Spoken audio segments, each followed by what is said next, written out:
Takto vyzerá moja prvá naložená sklenica kapusty.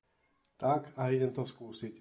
Prvé kvasenie, part 1, kapusta s rastcov. Rozhodol som sa, že to budem krájať a nebudem to strúhať. Nech si to viacej vážime. Na 1 kg kapusty pripadá 100 g cibule. Takže v mojom prípade to je 1 cibula. Nakrájam.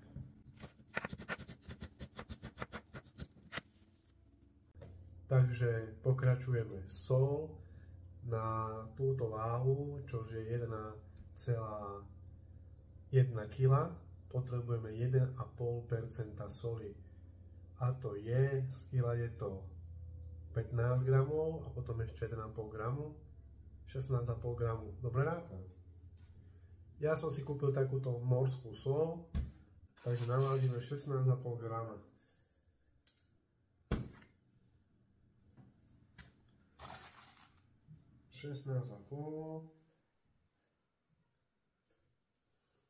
Čiže 17. To je takto. Malo by sa tu zasypať. A ide sa to mačkať.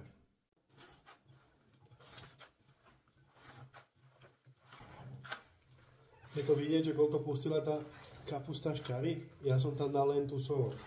A pozrite sa, koľko pustila s tou solou šťavy.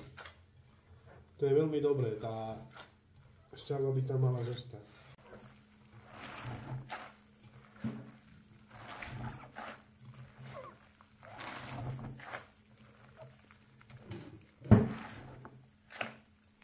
Keď je kapusta premáganá, tak ja tam dám ešte trošku rastce. Každý podľa chutí, ja dám len tak, že s tým začíname, tak to idem testovať. Premiešam a ideme to dávať do pohára. Pohár mám poriadne poumývaný. Ozaj, čistota je veľmi dôležitá. Ruky, všetko musí byť čisté. Malo by sa to tam poriadne utlačiť.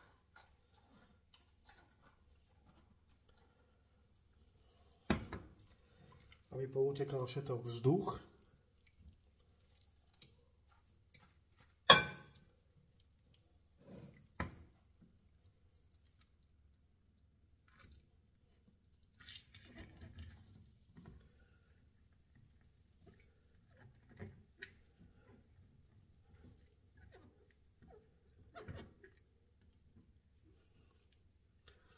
A ideme to zatvoriť.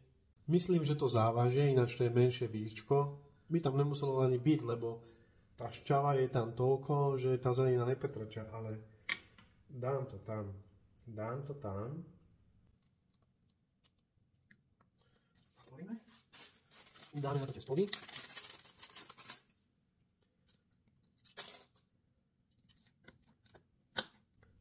Odtiaľ by mal vzduch výjsť von a dovnútra by sa nemal dostať, preto sa to takto zatvára.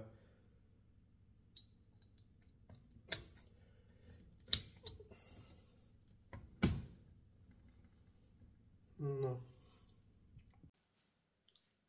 Takto vyzerá moja prvá naložená sklenica kapusty a doprava mi pračka. Poviem vám potom taký príbeh. Idem to uložiť do špajze, ono by sa to mohlo za 4 dní vraj už jesť podľa toho, jak to bude dobre kvasiť. Dáme jej tam, urobíme jej miestečko, takto ju tu položíme, kapustičku a budeme kontrolovať, čo sa s tým bude diať. Tadadadá! Ďalší diel, ďalšiu sklenicu si naložíme kapustu s mrkvou a ďalšiu sklenicu kapustu s červenou repou. Teším sa.